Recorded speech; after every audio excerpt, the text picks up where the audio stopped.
Mukomere cyane kuri Iwacu Bikora Bite TV, tubifurije amahoro y'Imana kuri iyi channel, aho muherereye hose turabashuhuje, Imana ikomeze ibane namwe ari igena byose. Kuri uyu munsi rero kuri channel Iwacu Bikora Bite TV tugiye kwiga akatsi bita hano cyangwa ururabo, twebwe tukita uburigata. Mwebwe mubwita ngo iki uburigata? Ese uburigata buvura iki mu buzima busanzwe? Nicyo tugiye kwigaho.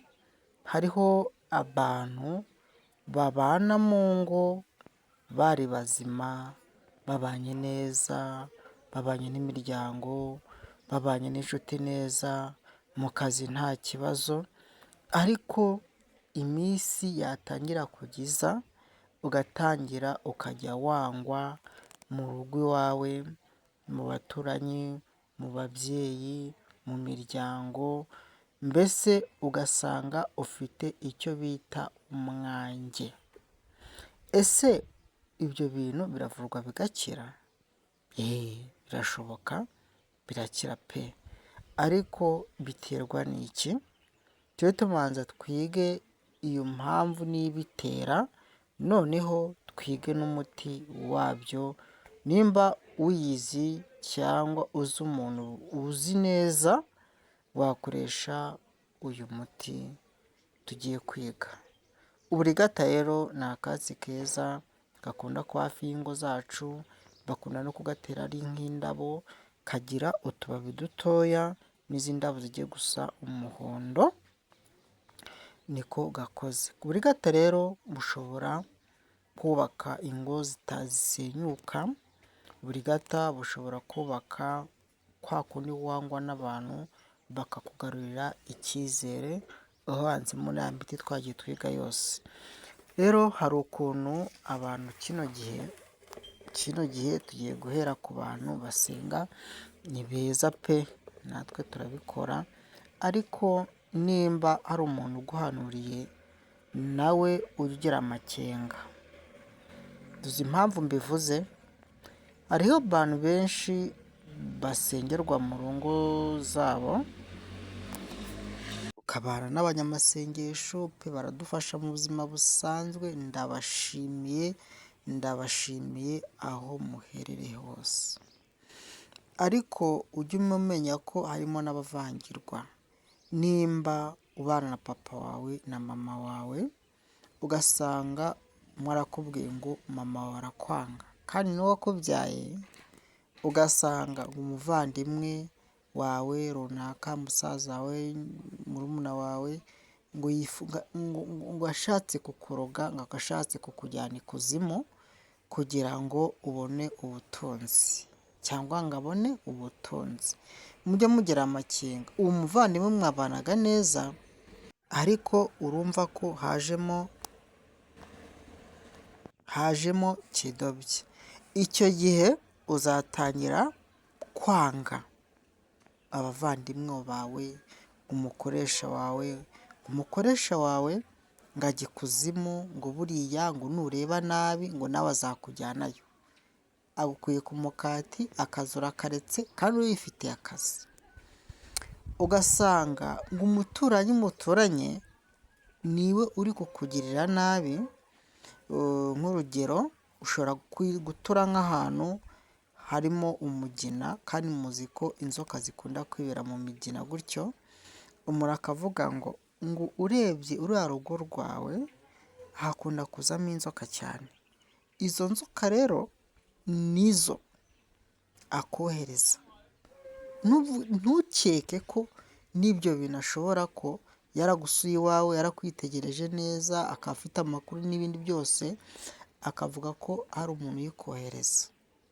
Bantu banjye rero, ndabakunda pe, nimujya musenga, musenge mu kuri no mu mwuka. Nimba ari uguhanuriye, umenye ko nawe ari umuntu, ava amaraso, ariko mujye mugira ubwenge.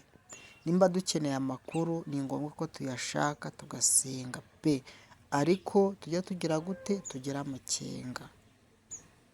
harimo abantu bavangirwa. Twikomereze rero uyu mwange iyo umuntu yakwitumye rero mujye muba maso, baguhagarikira ubuzima bwose bwawe bubaho, ugatangira ukangwa pe, ugatangira ukabura umukati w'abana, icyo bita uburigata. Uburigata babutega abantu bava inda imwe mu rugo, ubundi urugo rugatumuka. Uburigata babuvanga n'umwange, ubundi urugo rugatumuka ivumbi hasi hejuru, mukarwana mukangana kubera ko babatejemo umwiryane. Twamaze kwiga uburyo bano bantu bashobora kuguteranya n'abandi, ariko ubu ngubu turimo turiga bino bindi nabyo bishobora kugubateranya mu buryo bumeze gutyo mu miryango. Rero ikintu kibaho iyo mubona urugo rwanyu harimo icyo bita umwiryane, urugo rwanyu mutari kumvikana, mugakora mutangiye guhomba, ibyo mwakoraga bitangiye kujya mbese mu bintu bibi cyane bitandukanye. Ndugu yangu, icya mbere ni ugusenga, muzasenge. Icya kabiri muvuze urwo rugo, yaba arimo umupapa, yaba arimo umumama, yaba arimo abana.